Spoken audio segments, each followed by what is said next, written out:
reputadamente, o primeiro linguista português foi Adolfo Coelho.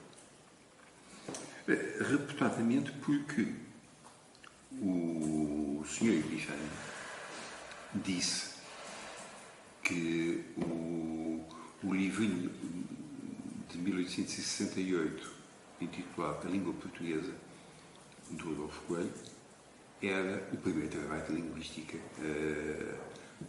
escrito em Portugal. Podemos perguntar ao Sr. Epifânio o que é que ele julga que andava a fazer antes disso. Mas, nestas coisas, os marcos são estabelecidos por alguém e diz, olha, foi aqui. E o que aconteceu foi que, de uma forma sistemática e, digamos assim, ativa, o Adolfo Coelho estudou a linguística românica que há 2 gerações estava a ser desenvolvida na Alemanha.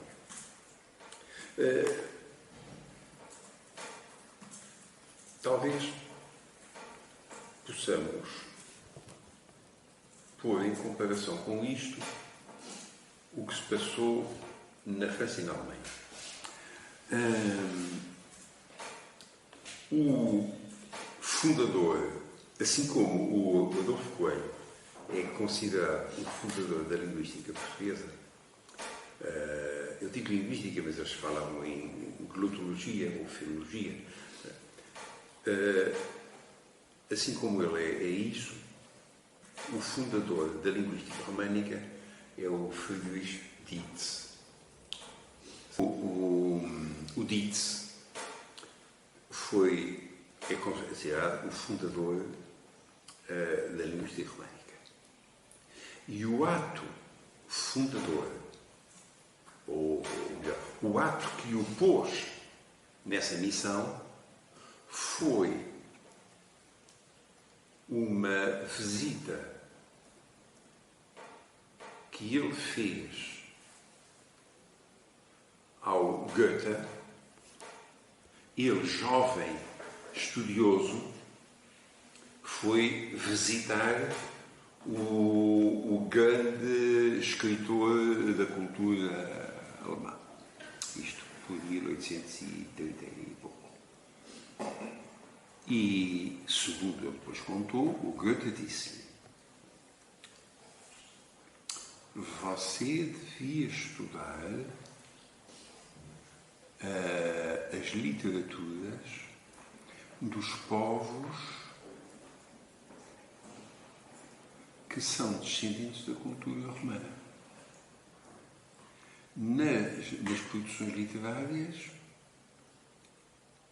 na formação das respectivas línguas. E, segundo parece, aconselhou a começar com o provençal. Porque havia a ideia de que o provençal era a língua originária de onde todas as outras românicas nasciam. Não o latim, mas o provençal. Portanto, é um problema que o Goethe deu ao Dietz para resolver. Mas decida lá, foi o latim ou foi o provençal? E daí ele foi por aí fora. Muitos anos depois, o Gaston Paris, filho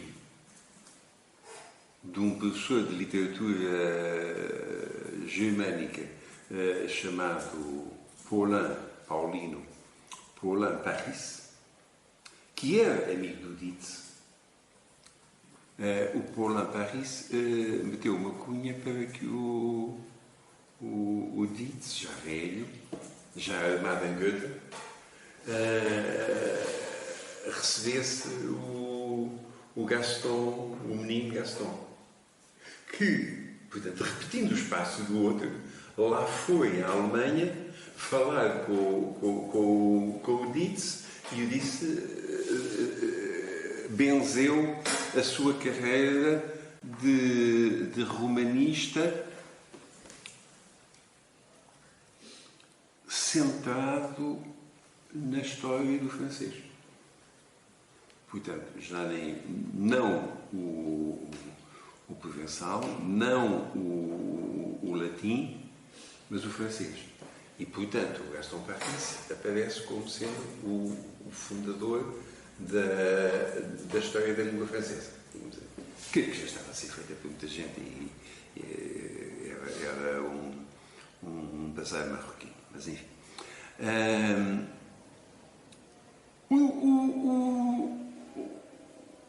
O Adolfo Coelho não foi fazer visitas a ninguém.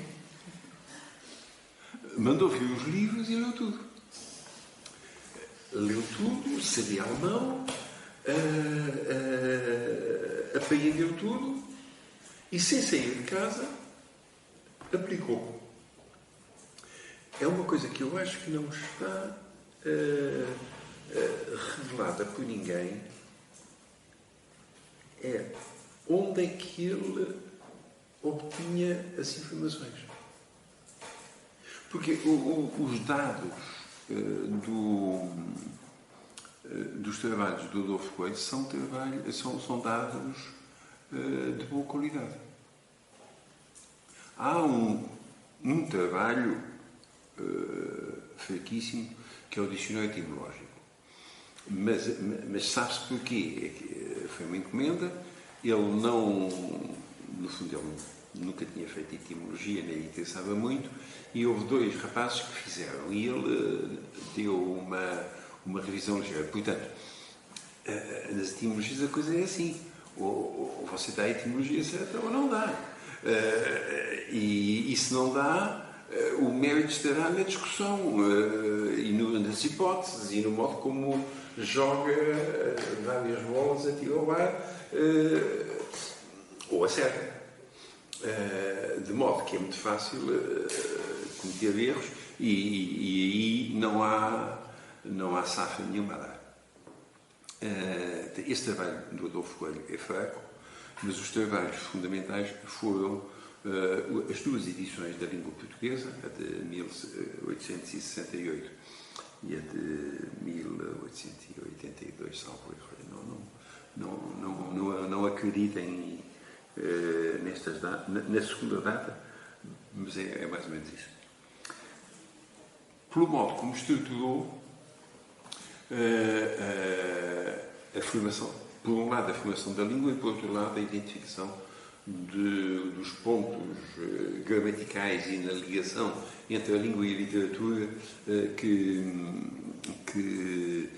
mereciam destaque. E de facto, das duas uma, ou a ciência não conseguiu progredir muito em relação a ele, ou ele progrediu tanto que chegou logo a retratos convincentes, que é o caso.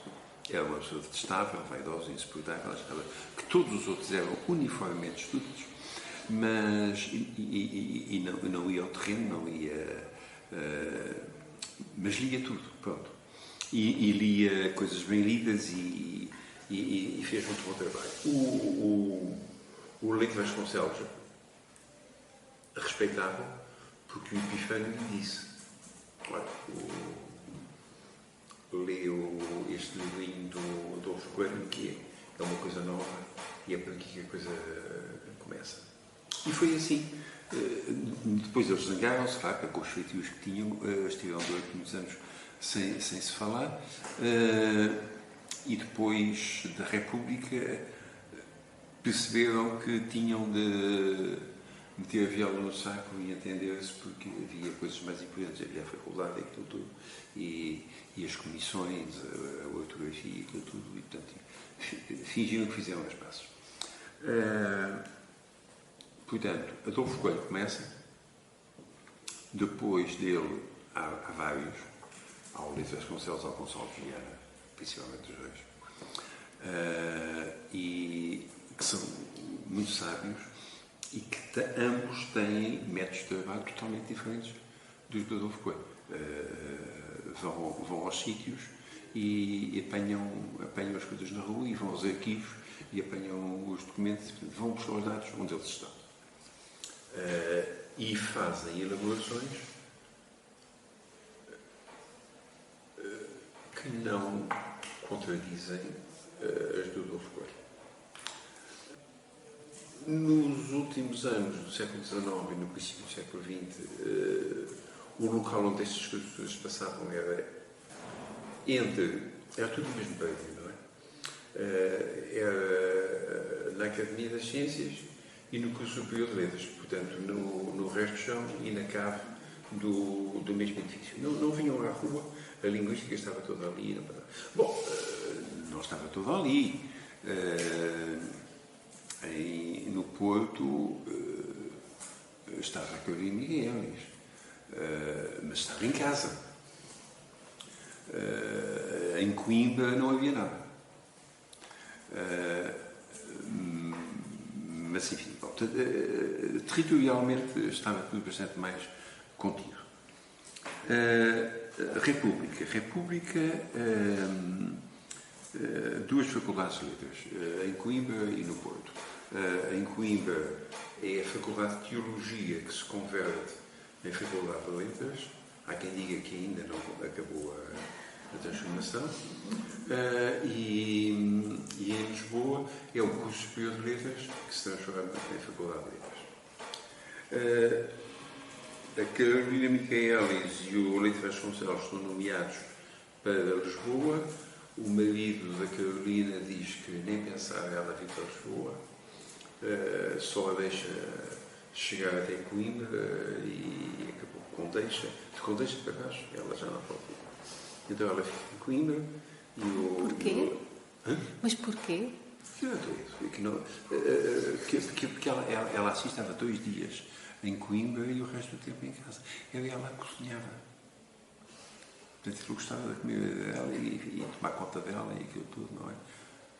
E ir para Lisboa, os califanços, aquilo tudo, não. Ele era... quer dizer, ele e o Pinta Costa davam-se bem se tivessem conhecido. Daqui a uns meses já estão em relação com o outro. Então, com as faculdades de letras, em Lisboa temos, no fundo, o transbordo do Curso Superior de Letras para a faculdade. O Adolfo Coelho, o Zé Maria Rodrigues, que é um professor que continua professores, e então o Leite, e então mais alguns. O David Lopes já era também, continua a ser. E não há, portanto, imediatamente, transformação nenhuma. Os professores de literatura continuam a ser também os mesmos, que era o Mendes dos Remédios, era o Zé Maria Rodrigues, havia um outro, justamente esquecido,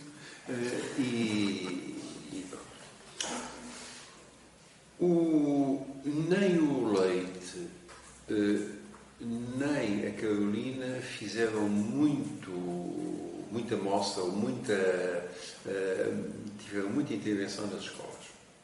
Porque entraram, o Leite com 60 anos, a Carolina quase, ela morre mais cedo, ele ainda vive bastante mais tempo.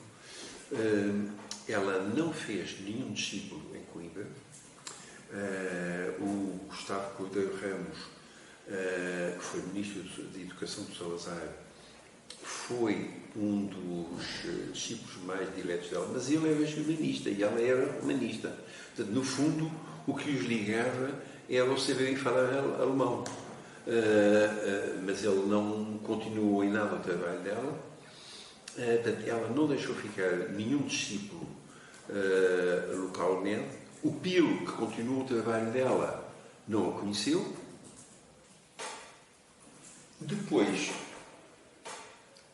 em sucessão muito rápida, há, em 72, o limite de idade do Vitorino Mésio, que era o patrono, é o patrão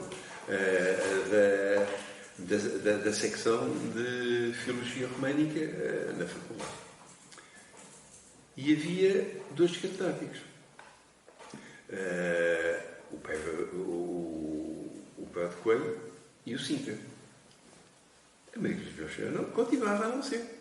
A Maria dos Belchior estava a fazer uma carreira internacional muito interessante.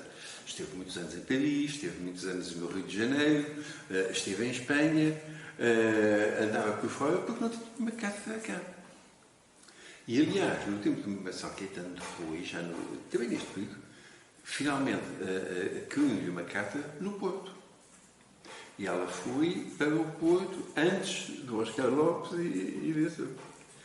Só muito pouco depois é que depois há a vaga do Nemésio.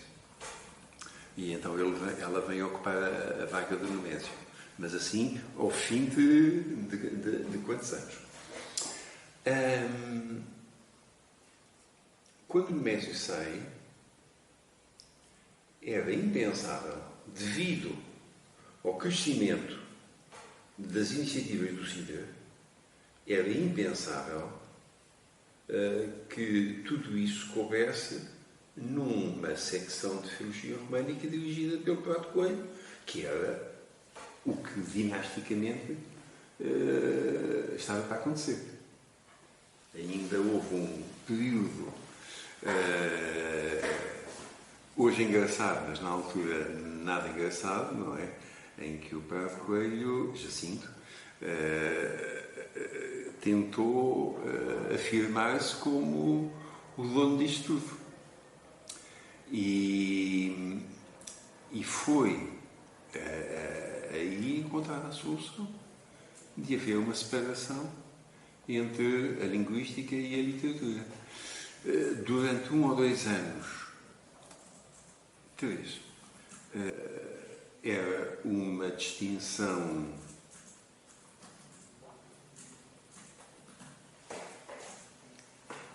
apenas verbal e formalmente ainda havia uma secção única em que literatura e linguística estavam vestidas. Aliás, depois, durante bastantes anos ainda, continuou, por exemplo, a manter-se a não distinção a nível de júris. Eu, no meu júri de agregação, que foi em 91 ou 92, então, 20 anos depois disto, no meu júri de agregação, eu ainda tive um júri com eu e a Isabel Faria e a Lourdes Ferraz. Fizemos a agregação nos mesmos dias e o júri era o mesmo. O Aníbal Pinto Castro bufava. Mas que é isto? 6 horas de júri num dia? Não, é que era umas provas de manhã e 2 à tarde. Esta pessoa que saía um candidato e estava outra. E o júri sempre ali sentado. Mas era um júri enorme de 16 ou 17 pessoas de literatura e de linguística.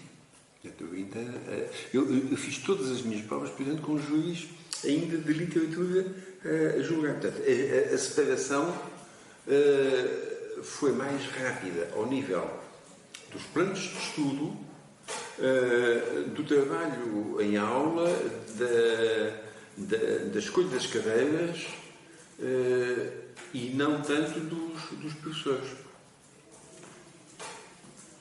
Antes do 25 de Abril já estava efetivada a separação da secção de românicas em 2, mas não estava oficializada. Só nas reformas dos planos de estudo posteriores é que são criados os departamentos que não existiam, e ao serem criados os departamentos foram criados logo 2 departamentos. Isto com grande contestação interna e externa. Contestação interna porque os de germânicas, uns achavam que devia haver um departamento de anglístico e outro de germanístico, e outros achavam que não devia haver. Nos de clássicas havia uns que achavam que devia haver um departamento de grego e um departamento de latim, e outros achavam que não devia haver. E sobretudo era muito engraçado porque havia depois os processos cíclicos de avaliação das universidades, que eram avaliações feitas não por uma agência externa como agora existe, mas eram comissões de pessoas das outras universidades que vinham. Assim como nós também íamos às outras, não é? E então vinham a dar bocas. E de 3 em 3 anos havia uma comissão de pessoas, que eram sempre as mesmas, que vinham cá, eram sempre presididos por Maria Helena de Rocha Pereira, o Aníbal Pinto de Castro, o Joaquim Fonseca do Porto, e diziam sempre as mesmas coisas. O Aníbal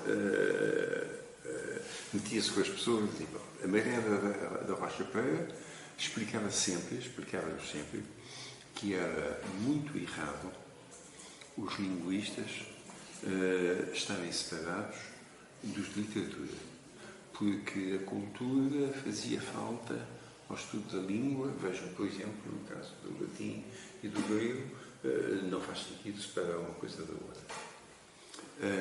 O Joaquim Fonseca já não o conheceu, não. É o marido da filha da Irene Fonseca, também, que tinham sido alunos do Euclano Carvalho, em Coimbra. O Joaquim Fonseca fazia pragmática. Então dizia, pois, vocês fazem isto, fazem aquilo, não têm pragmática. Quais são as cadeiras de pragmática? Ensinam pragmática em alguns sítios. Falei, mas essa falta, como é que podem não fazer pragmática? Eu dizia, está bem.